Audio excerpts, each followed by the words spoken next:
All right. Well, good morning. Let's see. Yeah, I can say that. We'll say good night, good morning, depending on what time you see this. But right now, for me, it's about 12:25. 12:25 a.m. I just got back from the gym. I just had to kind of express something that I think is becoming common, and I'm not sure why it's so popular, but just wanted to kind of talk about it. So I pray that you guys have been good. I know I haven't posted a video in a while, but I don't, I think I may get in the habit of doing a video maybe like once a week, because I don't think I have to really talk about a lot to where I would be able to say anything like every day. But it depends. I don't see that my videos are that popular yet, and it's not really about popularity at this point in time. This is more like therapy for me. So with that being said, this evening I do my usual. I try to go to the gym about 4 to 5 days a week, usually pretty much Monday through Friday. That's my normal routine. So the situation I ran into this evening, so currently I am a little behind on my gym payment, not gonna lie.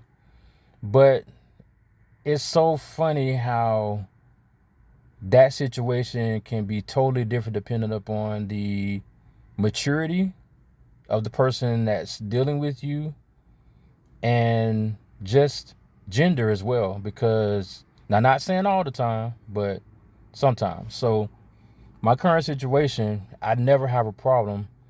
What happens is every now and then they'll remind me, and this is when I'm talking to gentlemen, so young men that are like my age or younger, my same race, may even be a different race, but still, I feel that there's more respect and they're more understanding and they're more lenient. So they'll be like, hey, just know that by this time frame, um, it's gonna be a little higher, so you might want to make sure you try to make some payments or whatever. But they don't say it every time. They may say it maybe like maybe let's say once a month. So I usually go somewhere between 11 and 12. I usually get to the gym at 11 p.m., somewhere between 11 p.m. and 12 a.m. So this time I ended up getting there earlier, and the normal guy that I speak to, he wasn't at the counter. There was a young African American woman.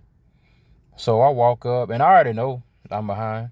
So this is the thing that trips me out. So there's a way to approach somebody if they are dealing with a situation where they're behind on a bill. There has no need to be any kind of embarrassment or talking loud about it. So what I noticed was, compared to what the guys usually do, they're just like, hey man, when you get a chance, you might want to make a payment because it's just gonna keep getting higher. Got it.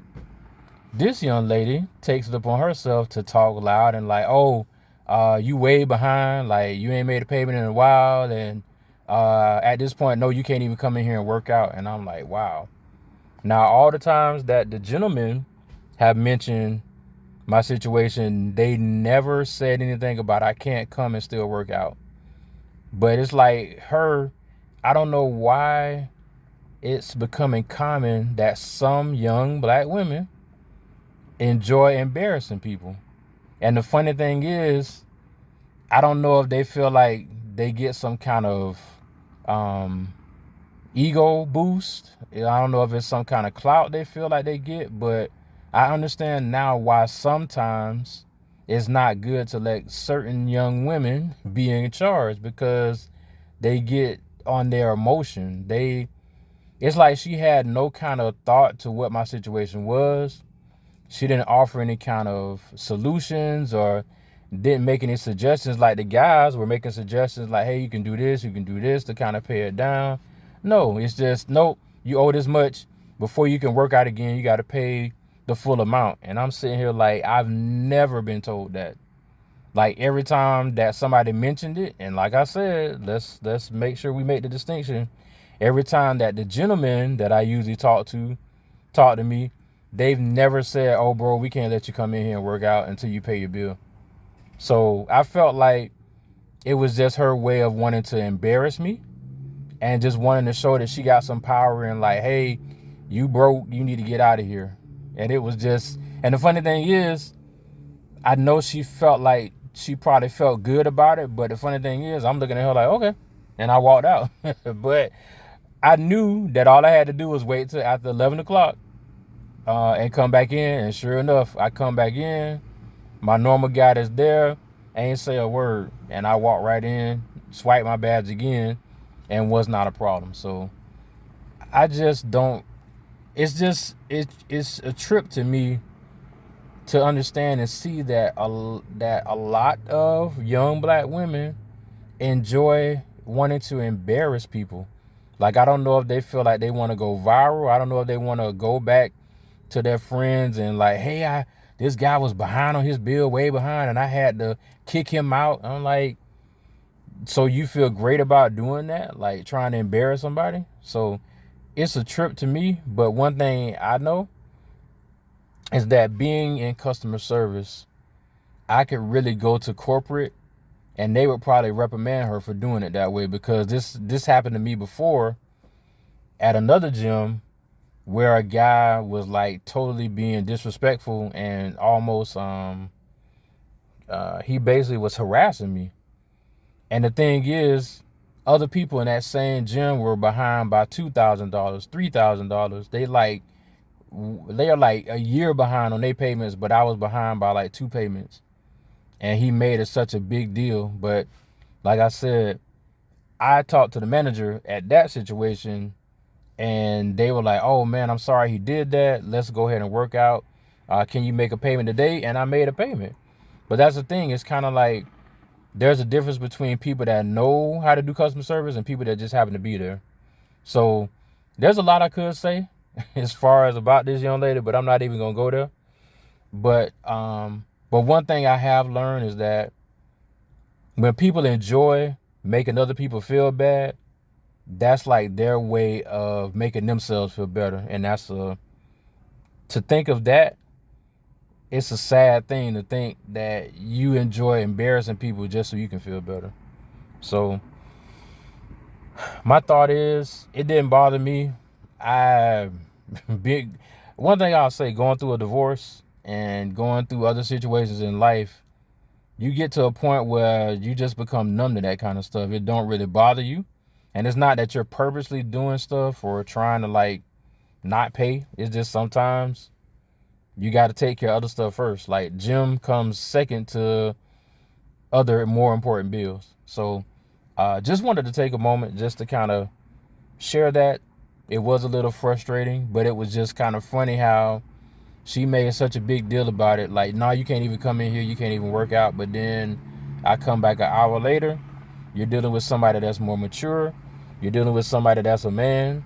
And not saying all women are like that, but I'm just saying I notice it more often with women that it's like they enjoy embarrassing a man, like attacking their manhood. I don't understand what kind of pleasure they get out of that.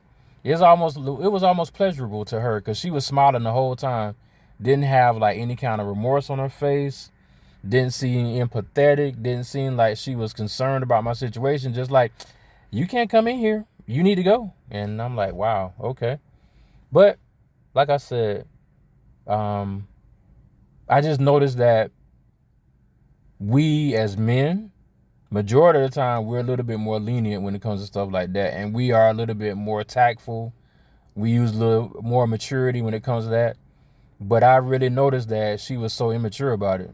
Just smiling, almost laughing like, yeah, so you can't come in here and you owe so much. You got to pay everything before you can work out again. And in my head, I'm thinking, I know that's not true.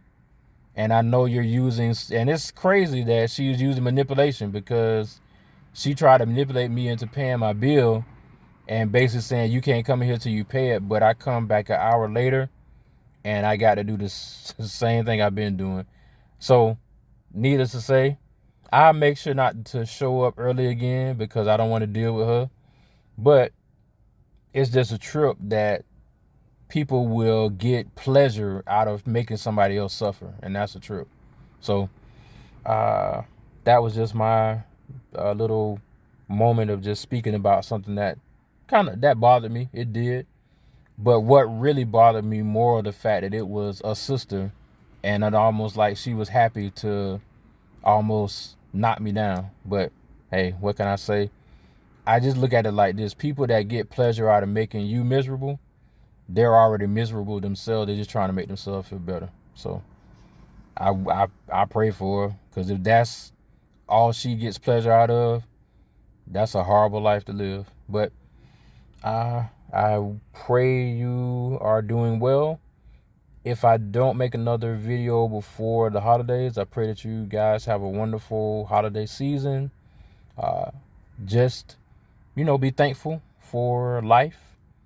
Like I've mentioned before, I lost two very important people this year, very close to me, like family. Well, one of them was actually family because she was my sister-in-law, and then the other person was my spiritual father. So as this holiday season approaches, I just say make sure that you make those moments memorable. Make sure you take a lot of pictures. Make sure you make those moments last. Make sure that you find a way to get past the petty stuff, because life is too short. You don't want to be the one at the funeral pretty much having a fit because you're thinking about, man, I wish I would have just let it go and enjoyed the time that I had with that person. But just think about that. But I pray that you guys have a wonderful rest of your week, and may God bless you and keep you. Amen.